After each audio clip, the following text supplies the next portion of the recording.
Hi everyone and welcome to episode 15 of Coffee with Cheese. I'm your host, Narciso Bomben.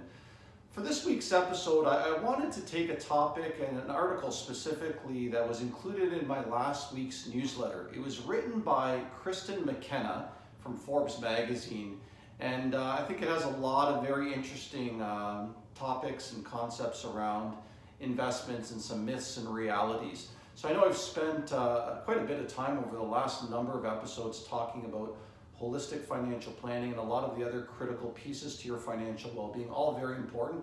Today I wanted to dive a little deeper into investing, but not specifically on where to invest or any of the tactical things, but certainly some more of the strategies and approaches that I think are much more valuable.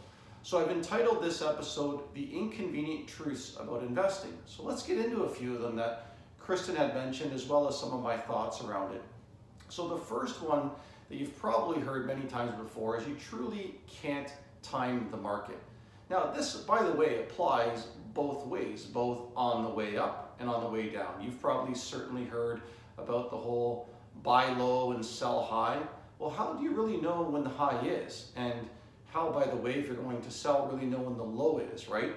And in the article, there's a lot of great information around, when there's market going up and you were to put money in, what are the chances that it continues to rise, right? So, that really leads to the second point. And one of the inconvenient truths or realities is it is okay to invest in the market when it's at a high or an all-time high. But let me explain, let me give you some of my perspective on this. The key factor is, what are you investing for? And is it for the long term, right? So time, you're gonna hear about time quite a bit on today's episode. Time is one of the most important factors when it comes to investing around various objectives. Okay, so the longer the time horizon, in the investment, then you don't have to really worry about where kind of the market is sitting at any given time if you have that time on your side. Okay, so there's some stats she showed.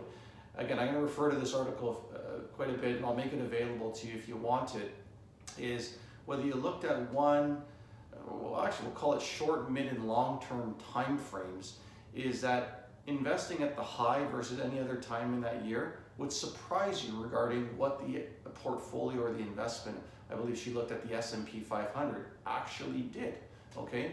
So the other inconvenient truth is it is okay to invest lump sums and larger amounts. Again, time is a critical factor. I know at times it could be nerve-wracking if you've just gotten a large bonus, maybe there's an inheritance, a 5-6 figure amount to invest, where you're thinking about, is it the right time to put it in, or should I average it into the market? Certainly, dollar cost averaging is known that over time, averaging into the market works, but it's typically because most people don't have a lump sum all at once. They're saving monthly to a particular goal. Whereas if you have that lump sum, trying to time when to put it in, because if you even think about it, do I put it in over 6 months, 12 months, 24 months? Even that is trying to time it, because what is the right amount, right? So don't be nervous about investing lump sums. Again, if your investment objective has a time frame that is more longer term. Okay, so some of these truths and inconvenient truths to deal with, and when I say inconvenient truths, I mean emotionally and psychologically they can be difficult to deal with, is you can't time the market in either direction. It is okay to invest when the market is high, again, assuming your time horizon is a long time horizon, and it is okay to invest lump sums, right? You don't just need to average in. Certainly, again, most people do that when they don't have the funds. That is a very healthy discipline, but I'm talking about the scenario when you have a lump sum provided to you. Now, along with some of these inconvenient truths and truths that can be difficult to navigate through emotionally, let me run through some best practices or philosophies that I have when it comes to investing. First and foremost, it's time in the market versus trying to time the market. Now, you've probably heard this phrase before if you've done any reading on investing. So what is meant by that is when your money stays in the market and you have time on your side and you have compound growth, whether it's in the form of interest or dividends or unrealized capital gains, that time is the biggest friend you have in investing. Whereas when you're trying to time things, it can get very, very dicey. There's also another stat provided in this article that talks about when you're trying to time the market, or if you're not in the market and you miss even just a handful of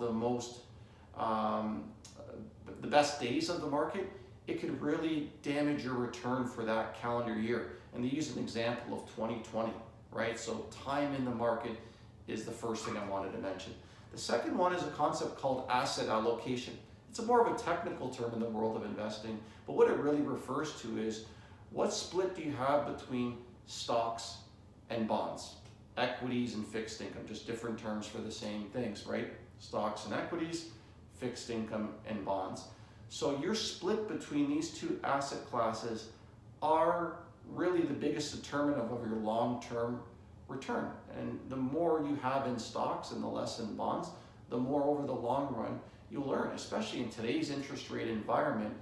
Really, it's kind of hard to find a good, interest return on, bonds or GICs, right? But again, this really speaks more to your investment goal, your time frame, and what mix of stocks and bonds you have plays a critical role. So spend time on that. And last but certainly not least is diversification, making sure not all your eggs are in one basket. And this is not just diversification across geographies, but also industries. There's different styles, there's different types of companies, more growth oriented, more value based, but making sure your money is diversified is absolutely critical. So time in the market versus timing the market, asset allocation, your split between stocks and bonds, and diversification. 3 best practices or philosophies I adhere to for all of my clients. In closing, again, I referenced this article a couple of times. If you want a copy of it, let me know.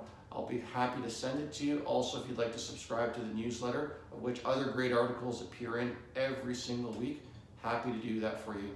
Thanks for listening. Please send any comments or questions. And as always, I'm around for a one-on-one virtual coffee if you'd like to. Thank you.